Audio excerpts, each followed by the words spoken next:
నమస్తే ఫ్రెండ్స్, ఈరోజు మనము ఉర్లగడ్డ కర్రీ చేసుకుందాం. 3 ఉర్లగడ్డలు తీసుకున్నాను. ఈ 3 ఉర్లగడ్డలు ½ కిలో ఉంటాయి. సన్నగా కట్ చేసుకొని సాల్ట్ వాటర్లో వేసుకున్నాను. కర్రీ చేయడం లేట్ అయితే ఉర్లగడ్డ ముక్కలు కలర్ మారుతాయి కాబట్టి సాల్ట్ వాటర్లో వేసుకున్నాను. గ్యాస్ ఆన్ చేసుకొని బాండీలు పెట్టుకొని 2 స్పూన్ల ఆయిల్,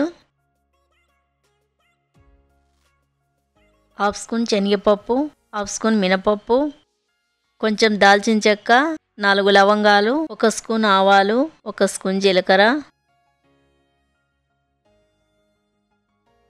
సన్నగా కట్ చేసుకున్న ఉల్లిగడ్డలు,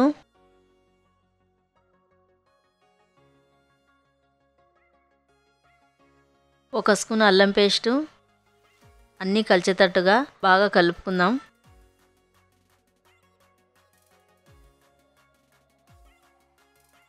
కట్ చేసుకున్న టమోటాలు, 1 కప్పు ఫ్రెష్ బఠానీలు, టమోటా ముక్కలు, బఠానీలు, మసాలాలు అన్నీ కలిసేటట్టుగా బాగా కలుపుకుందాం.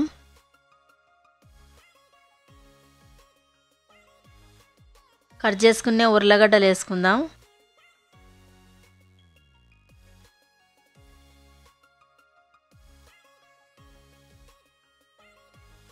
ఒక ½ స్పూన్ పసుపు వేసుకుందాం.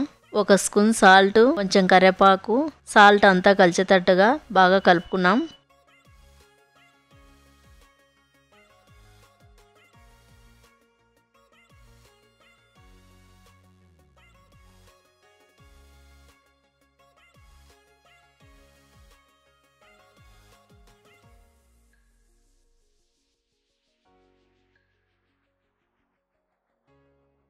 ఐదు నిమిషాలు ఉడికించుకున్నాం.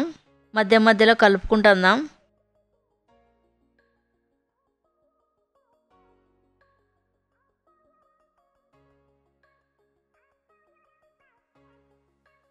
ఇక్కడ నేను 1 స్పూన్ కారం వేసుకున్నాను. నేను వేసుకునే కారం ఎక్కువ ఉంది. మీకు కావాలంటే 2 స్పూన్లు వేసుకోవచ్చు. ½ స్పూన్ గరం మసాలా, ½ స్పూన్ ధనియాల పొడి, బాగా కలుపుకుందాం.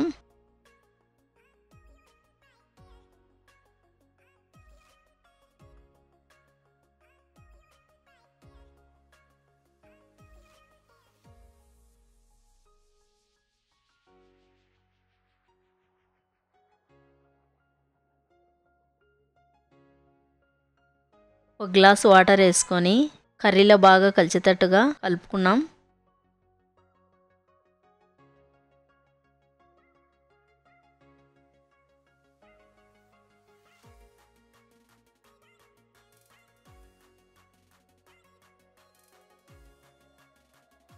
మూత పెట్టుకొని 10 నిమిషాలు ఉడికించుకుందాం. 10 నిమిషాల తర్వాత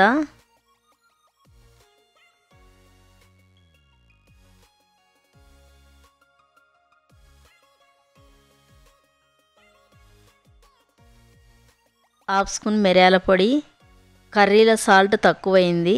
1 స్పూన్ సాల్ట్ సరిపోలేదు, మళ్ళీ కొంచెం సాల్ట్ వేసుకున్నాను. కర్రీని అంతా బాగా కలుపుకున్నాం.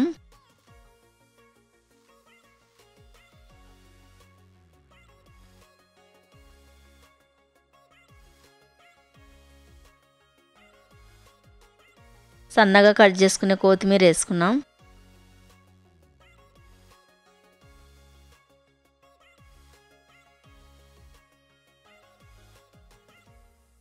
ఈ ఉర్లగడ్డ కర్రీ చపాతీలోకి, అన్నంలోకి, కలర్ రైస్, బిర్యానీ చాలా బాగుంటుందండి. మన ఉర్లగడ్డ కర్రీ రెడీ అయిపోయిందండి. నా వీడియో నచ్చితే నాకు లైక్ చేసి సపోర్ట్ చేయండి.